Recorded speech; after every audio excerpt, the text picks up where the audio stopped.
Hola, estamos en Conciencia Auditiva y volvemos al tercer bloque, esta vez con las notas internacionales. Le pido a mi querido amigo, el maestro Gerardo Alvarado Hierro, que dé su correo. El mío es gerardo-alvarado-hotmail.com y el del doctor Barra es... @hotmail.com. Carlos@hotmail.com. Escríbanos dudas, comentarios, todos son bienvenidos. Los cardenales se levantan un poco contra el Papa. El Papa hizo hace algunas semanas comentarios sobre que sí existía corrupción en el Vaticano, sí había falta de debido proceso en asuntos vaticanos, pero que él dormía tranquilo.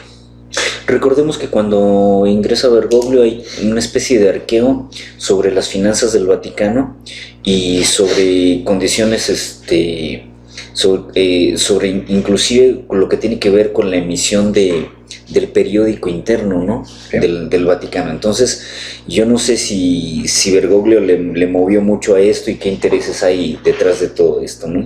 Pero ahora lo que está siendo imputado es finalmente la flexibilización de doctrina que viniendo de un jesuita es imperdonable.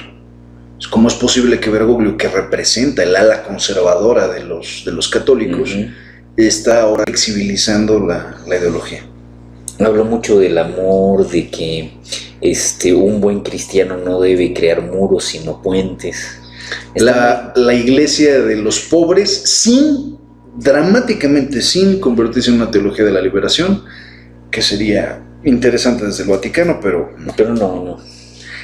Al menos 15 heridos tras un ataque con bomba molotov en el metro en Hong Kong. Se detuvo al culpable y al parecer las razones y los motivos fueron personales. No estaba reivindicando ninguna causa. Sí hay heridos de gravedad, pero nadie muerto, afortunadamente. Bueno, tenemos escaladas de ese tipo, ¿no? En Perú se ordenó el arresto del expresidente Toledo, que va a enfrentar prisión probablemente hasta de 15 años. Por lavado de dinero, por blanqueo de capitales y por tráfico de influencias. Todo esto en 2005. Bueno, se persigue a los políticos. Ojalá Ollanta esté limpio. Ojalá. Se reúne el primer ministro de Japón con Trump en 2 casas blancas, no solo en una. Se reúne en la Casa Blanca para tratar asuntos de Estado a nivel para hablar de los asuntos de Estados Unidos y de Japón, pero la reunión se prolongó a tal punto en el que jugaron un poco de golf, él y el primer ministro. Recuerden que las grandes infamias se cometen jugando golf, entonces no me extraña, algo habrá ahí. Tampoco nos extraña. La crítica que se ha hecho es que no es la primera vez que se han reunido estos personajes con Trump, que muchas veces se habían reunido en un resort, hotel y casino que tiene Trump en Florida, y que por supuesto esto causa cierto malestar. Hace una semana se reunió, todavía el viernes de la semana pasada, se reunió Theresa May, la primer ministro de Gran Bretaña, con Donald Trump, horas antes de que Donald Trump publicara su prohibición contra los musulmanes y los 7 naciones que supimos que el hombre prohibió entrar a Estados Unidos. Theresa May regresó a Inglaterra esta semana con una crítica muy fuerte, porque por un lado los conservadores dicen, Theresa May estaba platicando con Trump y Trump la engañó. Y después de que Theresa May se fue, publicó lo de su prohibición de árabes. Recordemos que Inglaterra en particular tiene una de las migraciones más cosmopolitas del mundo. Hay centenares, si no es que miles o más, de personas que vienen de Irak, de Irán, de Siria, de Somalia, de Egipto y de otros demás países que no son gratos para Estados Unidos.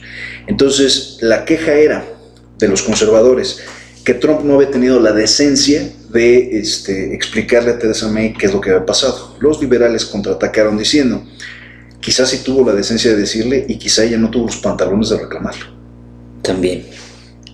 Claro, porque Londres está pletórico de N cantidad de gente de este tipo, ¿no? Recordemos al famoso Salman Rushdie, ¿no? Que vive ahí. Si alguien no lo leyó, bueno, Los versos satánicos. Ahora va a publicar un libro que tiene que ver precisamente con el liderazgo de Trump, ¿no? Sí. Como este tipo, hablando de estos líderes autoritarios, inclusive que no tienen la estrella Trump, ¿no? Pero estos líderes que intentan ser en cierta medida mesiánicos, ¿no? Recordemos que en el discurso de toma de posesión de Trump, una de las cosas que habla de Dios, ¿no? O sea, mucho recurre a hablar de Dios. Y esa parte, si Dios está de su lado, ajá, ¿quién puede estar en nuestra contra? Claro, Dios protege a América. Es muy, muy complicado. Esta situación se está convirtiendo en un problema en el Parlamento inglés porque estamos a días de que Trump reciba la invitación del Parlamento británico para hablar en Gran Bretaña. Y lo que nos habíamos preguntado desde la semana pasada y reiteramos la duda es, y al momento que llegue Trump a Gran Bretaña, se va a encontrar con esta comitiva más bien con esta serie de marchas y de protestas, claro, en contra, qué tan violentas, hasta dónde va a llegar esto. Eso va a ser interesante. Trump cumplió varias de sus amenazas y arrestó a varios cientos de migrantes, muchos de ellos sin ningún tipo de peligrosidad, como el caso de Guadalupe, siempre olvido el apellido, Guadalupe García, y los empezó a deportar. Estos mexicanos, algunos nicaragüenses, algunos venezolanos, algunos de otras tantas nacionalidades. Hasta este momento le calculan cerca de 7,000 personas que calladamente han sido deportadas a sus países. Recordemos que con bombo y platillo el gobierno mexicano recibió a 135 deportados, ¿no? En donde el presidente Peña le dice que no están solos, que el gobierno va a hacer lo posible por insertarlos dentro de las condiciones del país. Pero realmente el panorama es un panorama desolador. Muy mezquino. Se congela, sin embargo, el veto migratorio de Trump, que era un veto provisional de 90 días, quedó cancelado, y Trump, muy molesto, tuitea en letras mayúsculas, nos vemos en la Suprema Corte de Justicia. Curioso... No va a quitar el dedo del renglón. Lo curioso es que el candidato de Trump, que desbalancearía a la Suprema Corte de Justicia, primero insinuó que lo que estaba haciendo Trump estaba mal, y segundo, no ha sido confirmado por el Senado. En este momento, y me di la tarea de buscarle cuántos hay nominados por Trump, hay 659 puestos que faltan por nominar, de entre secretarios, subsecretarios, directores generales, etcétera, para ocupar el gabinete empleado. 29 por confirmar, y solamente 9 que ya fueron confirmados. A prácticamente 4 semanas del gobierno Trump, casi 4 semanas, Donald Trump no tiene realmente un gobierno más que 9 personas que han sido confirmadas. Ha despedido él personalmente a 2 personas, a la que quedó como asistente de fiscal general por haber hablado en contra de la política de aquel día de Trump. Y por supuesto esto despierta muchas dudas. ¿Se está comiendo Trump su capital político?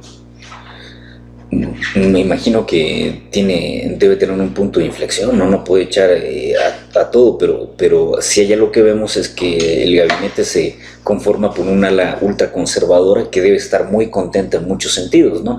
Pero de repente también es como péndulo donde oscila y la gente también tiene desencuentros, ¿no? O sea, no apoya al 100% todo lo que va a decir, ¿no? Sí. Aquí lo interesante es que la prohibición anti-islámica ya no le funcionó. El Obamacare está y va a seguir siendo muy cuestionado. La salida va a doler mucho el Obamacare. La salida del TTP aparentemente no ha sido criticada. La designación que hizo de un ministro para la Suprema Corte de Justicia está en veremos. Sigue teniendo estas amenazas y estos exabruptos en Twitter y más allá. Y esta semana que empieza a partir de este 12-13 de febrero, sale la revista Time, la nueva revista Time, con la portada de Steve Bannon.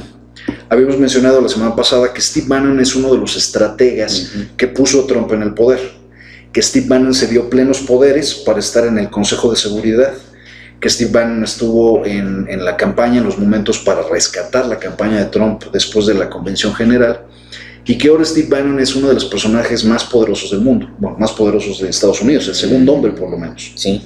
Bannon en la portada de Time sale bajo el lema "El gran manipulador", y la burla de Saturday Night Live, donde sale Trump jugando a hacer llamadas telefónicas y después lo sientan en su mesita para que juegue, y la muerte está como jefe. Ese es Steve Bannon, esa Sí. es la lógica de Steve Bannon.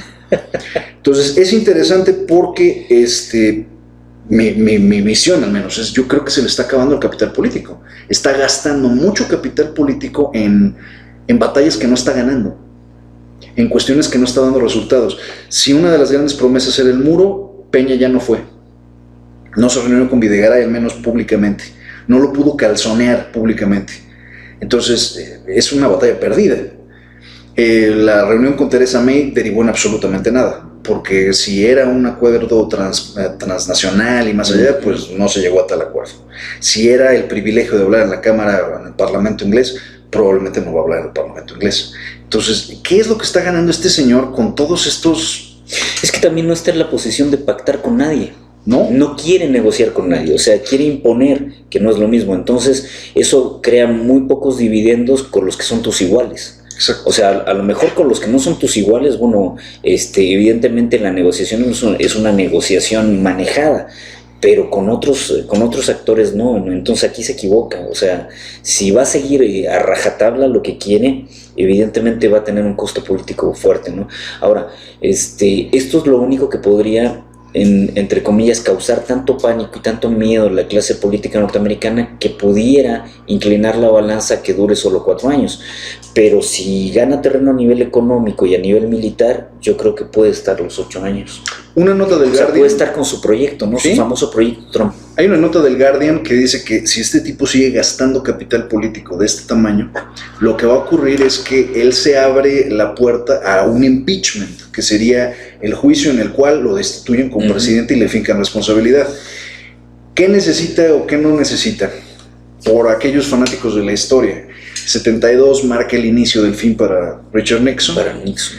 Y Nixon Pero siempre... Nixon comete un error. Nixon espía al partido, contrincante. claro, al partido, y en este caso a los demócratas, ¿no? Los espía, y eso causa no solamente una impugnación con una violación legal, sino una impugnación moral. Por eso nunca se quitó este adjetivo del canalla, ¿no? O sea, no solamente era el maldito ilegal, ¿no? Sino que también era el canalla, ¿no? Y era algo que él creyó que estaba dentro de sus facultades. O sea, él lo sostenía. Que esa es la parte en la que creo que es el punto que habría que reflexionar. ¿Hasta dónde este señor cree que está dentro de sus facultades? Ajá. Y cuál va a ser el error que va a cometer, porque esa es la tesis del Guardian. El Guardian lo que dice es, en algún momento este señor, dada su tremenda ignorancia, su falta de tomar asesoramiento adecuado, de reflexionar, de callarse la boca, en algún momento va a cometer un error, y un error insalvable. ¿Qué protege a Donald Trump? Y la respuesta es divertida. ¿Qué protegía a Richard Nixon? ¿Por qué Nixon dura desde el 68, que es la convención demócrata, desde el 69, finales de 69, que apareció Garganta Profunda, a entregar todas las grabaciones, toda la evidencia? ¿Qué protegió a Nixon 2 años más? La palabra es 34. Cuando tienes 34 senadores de tu lado, no hay impeachment. Mientras tengas 34 senadores. En el momento que tengas uno de menos, se acabó la jugada. Y en las elecciones de 1972, los republicanos perdieron un solo senador. Y cuando perdieron eso fue suficiente. Nixon decidió renunciar antes de que lo juzgaran. A Nixon se le hubiera juzgado por alta traición y probablemente hubiera acabado en la prisión.